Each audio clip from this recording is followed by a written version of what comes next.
My best friend Sally threw the party of the year, and I realized I was just a B-list guest. It felt like a punch to the gut, a reminder of how things had shifted between us.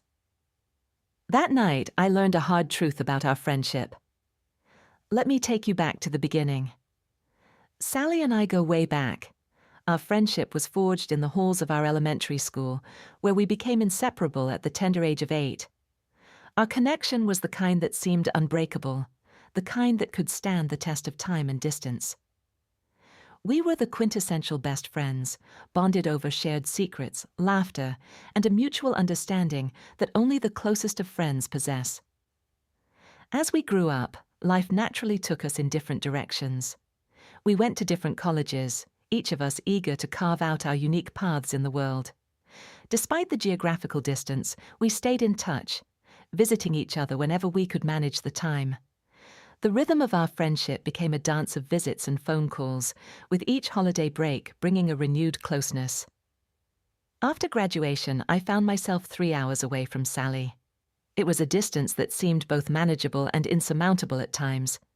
We were both building our professional lives, meeting new people, and expanding our social circles. Yet, every time we reconnected, it was as if no time had passed at all. Our conversations would pick up right where they left off, like the pages of a book being turned seamlessly from chapter to chapter. Sally was there for me when life threw its curveballs, and I was there for her. I stood by her side as a bridesmaid at her wedding, declining the role of maid of honor only because I feared I couldn't fulfill the duties with the long commute. She drove to support me when my father suffered a stroke, offering a shoulder to lean on when I needed it most.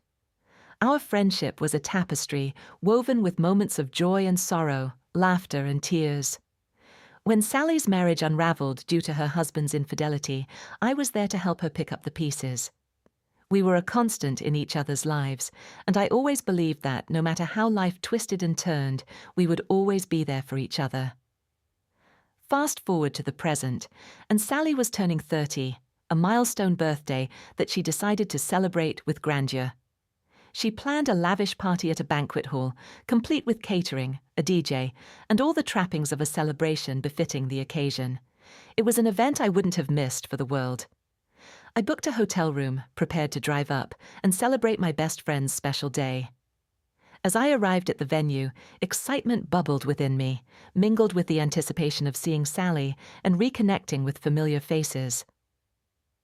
But as I entered the hall, a sense of unease began to creep in. I was ushered into a smaller room, one that seemed detached from the main event. It was sparsely filled, with only a handful of tables and a dozen or so people, most of whom I barely recognized. A portable TV on a trolley stood in the corner, streaming the festivities from the larger room. The realization hit me like a cold wave. I was in the leftovers room, the overflow for guests who couldn't fit into the main hall. My heart sank as the truth settled in. I was a B-list guest at my best friend's birthday bash. I tried to rationalize it, to tell myself that it was just a logistical issue, that perhaps the main room was already filled when I arrived. But as I watched new guests arrive through the stream, people who were clearly being welcomed into the main hall, any illusions I harbored quickly shattered. I was relegated to the sidelines of the celebration. The sting of betrayal mingled with humiliation, a potent cocktail of emotions that left me feeling hollow. I sat there, surrounded by the muted chatter of strangers, feeling more alone than I had in years. I thought back to all the moments Sally and I had shared, the times we had been there for one another. Was our friendship truly as strong as I believed it to be? After 15 minutes of watching the party unfold from a distance, I made a decision. I quietly gathered my things, including the gift I had brought for Sally, and slipped out. The night air was cool, a stark contrast to the warmth of the hall, and as I walked to my car, I felt a weight lift from my shoulders. I couldn't bear to sit there any longer, pretending to be a part of something I clearly wasn't. The drive back to the hotel was a blur, my mind racing with thoughts and emotions. I replayed the evening in my head, questioning everything I knew about my friendship with Sally. Had I been blind to the changes that had crept in over the years? Was I overreacting to a simple seating arrangement, or was this the wake-up call I needed? The next morning, as I packed up my things and prepared to check out of the hotel, my phone rang. It was Sally. Her voice was light, almost cheerful, as she asked why I hadn't shown up to her party. My heart sank further as I realized she hadn't even noticed my absence until well into the night. I explained, trying to keep my voice steady, that I had attended the party but left early. I told her about the leftovers room, how I had watched the celebration from a distance. My words were met with silence on the other end of the line, a silence that spoke volumes.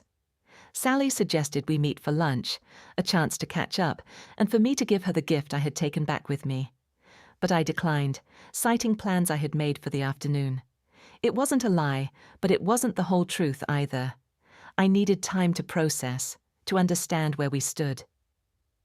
As I drove home, the radio playing softly in the background, my phone buzzed with a notification. It was an Instagram story from Sally, a post filled with bright pictures from the party.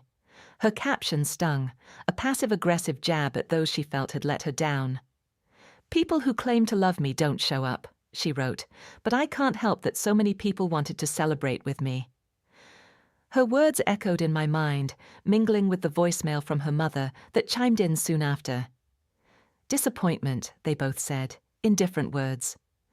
But as I navigated the highway, my emotions shifted from guilt to a quiet resolve. I was disappointed too, disappointed that I had to question my place in Sally's life. In the days that followed, I reflected on our friendship, the years of shared memories that now felt clouded by uncertainty. I wondered if I had been naive, holding on to an idealized version of our bond that no longer existed. But deep down, I knew the truth. Friendships evolve, people change, and sometimes, no matter how much we wish otherwise, we find ourselves on different paths. Was I the one at fault for leaving the party early? Maybe, but in that moment it felt like the only choice I could make. I realized that sometimes walking away is an act of self-preservation, a way to protect the heart from further hurt. I still care for Sally, and I cherish the memories we created over the years. But as I move forward, I'm learning to accept that some friendships, no matter how deeply rooted, might not withstand the test of time. And that's okay. Life is a journey, ever-changing, and sometimes we have to let go to make room for new beginnings. In the end, I hope Sally finds happiness, and I hope I do too. Our paths may have diverged, but the chapters we shared will always be a part of my story. And though it hurts to acknowledge, sometimes being a B-list guest is a reminder of the distance that life can put between even the best of friends. As the days turned into weeks, the sting of that evening began to dull, but it never completely disappeared. I found myself replaying the events in my mind as if searching for a missing piece that could explain everything. A misunderstanding, a forgotten conversation, something. But every time I reached the same conclusion, the reality remained unchanged. I had been cast aside, not intentionally perhaps, but carelessly enough to wound me deeply. The world around me continued to whirl on, and I tried to immerse myself in my routine, focusing on work and the small joys of daily life. Yet a shadow lingered, a constant reminder of that fracture in a friendship I had once believed was unbreakable. The playful banter and easy laughter that once filled our conversations felt like echoes from a different life, a life that now seemed distant and unreachable. In moments of quiet reflection, I wondered if I was being too harsh, if perhaps I had expected too much from Sally. After all, it was her milestone birthday, a significant celebration in her life, and she had every right to prioritize who she wanted most by her side. But still, the question nagged at me. Why wasn't I one of those people? I thought about reaching out to her, to mend the gap that had grown between us. But every time I picked up the phone, doubt gripped me. What if she didn't feel the same way? What if my attempt to bridge the distance only widened it further? I wasn't ready to face that possibility, not yet. Instead, I turned to the comfort of old photographs and letters, tangible reminders of the bond we once shared. There was a warmth in those memories, a reminder that, at one point, we had been inseparable, two parts of a whole navigating the world together. But even then, a part of me recognized the risk of clinging too tightly to the past.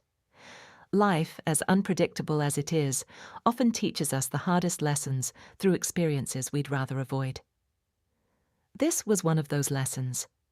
A reminder that people change, and as they do, so too do the relationships that bind them. I had to accept that maybe Sally and I had grown in different directions, our paths diverging without us even realizing it.